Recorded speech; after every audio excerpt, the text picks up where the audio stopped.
For most of the last century, a prevailing theory within the field of nutrition was that by eating acid-forming foods, such as meat, we were in essence at risk of peeing our bones down the toilet. And no wonder. Experiments dating back to 1920 showed over and over that if you add meat to the diet, you get a big spike in the amount of calcium being lost in the urine.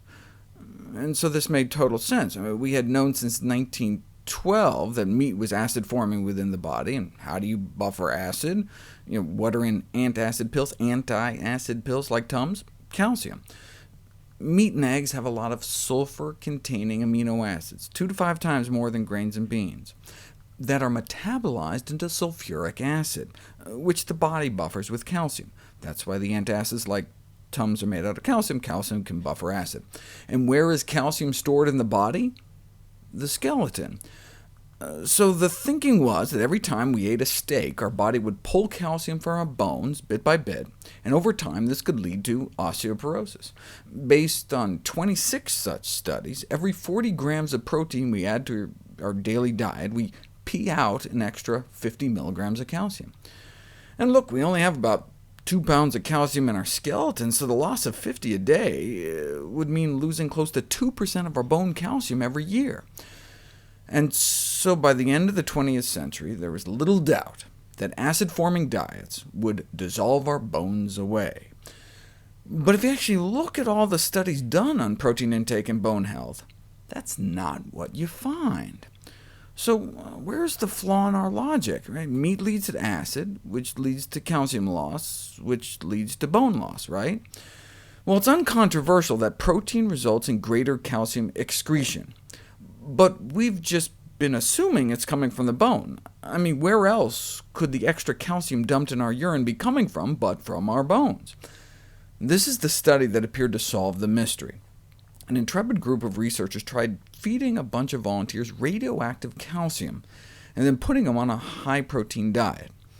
What happens when you put people on a high-protein diet? The amount of calcium in their urine shoots up, and indeed that's just what happened.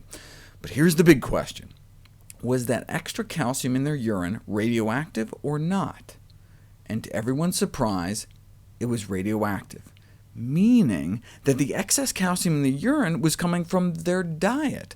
Remember, they're feeding them radioactive calcium. So the excess calcium in their urine wasn't coming from their bones, but from what they were eating.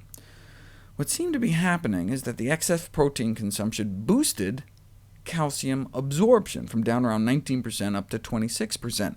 So all of a sudden there was all this extra calcium in the blood, so presumably the kidneys are like, whoa, what are we going to do with it all? So they dump it in the urine. 90% of the extra calcium in the urine after eating a steak doesn't appear to be coming from our bones, but from our diet. We're not sure why protein boosts calcium absorption. Maybe the protein increases the solubility of calcium by stimulating stomach acid production. Whatever the reason, yes, more calcium lost, but more calcium gained, such that in the end, most of that extra calcium is accounted for. So in effect, more calcium is lost in the urine stream, but may be compensated by less loss of calcium through the fecal stream. This was repeated with even more extreme diets, an acid-forming 5 burgers a day worth of animal protein diet that limited fruit and vegetables, versus an alkaline diet emphasizing fruits and vegetables.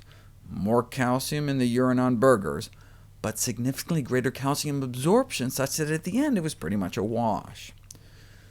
Other studies have also since supported this interpretation. Here's an ingenious one.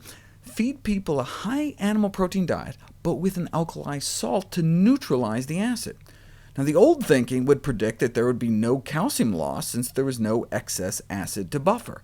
But no, even though the acid load was neutralized, there was still the excess urinary calcium, consistent with the radioactive isotope study, challenging this long-standing dogma that animal protein consumption results in an acidosis that promotes the excess excretion of calcium.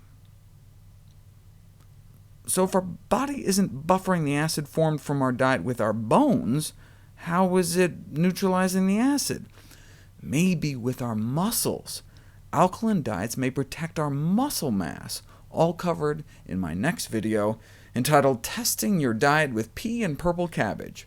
Stay tuned.